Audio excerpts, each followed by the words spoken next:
Welcome back, guys. In this new video, we're going to continue with expressing mass amounts. So, we've already talked about one of these mass amounts, mass percent.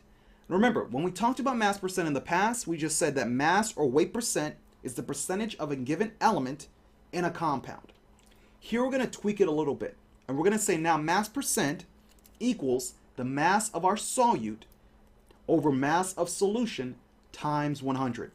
And remember, this bottom portion here is mass of the solution, which really means mass of my solute plus the mass of my solvent. Because remember, it's those two components that give us the mass of solution, the total mass. And it's times 100 to get the mass percent.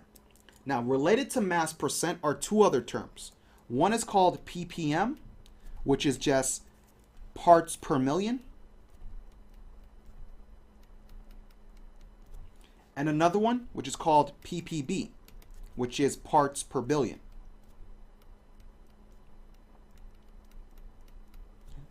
We're going to say that ppm, parts per million, is the same thing as mass percent, except we don't multiply by 100. What we do instead is we multiply by 10 to the 6. Okay, so we're going to say parts per million is just mass percent, but times 10 to the 6 instead of times 100. Parts per billion is the same thing as mass percent as well, except again we're not multiplying by 100. Instead, we're multiplying by 10 to the 9. So just remember, mass percent, parts per million, parts per billion. Now, related to these concepts here is another type of term. We're going to say that this term is called mole fraction. And the variable we use for mole fraction is x. So mole fraction equals the moles of solute over the moles of solution.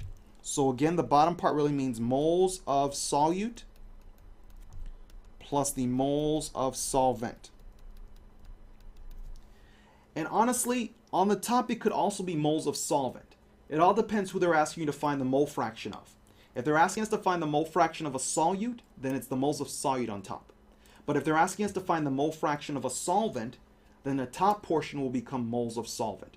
So it really is all based on what they're asking you to find.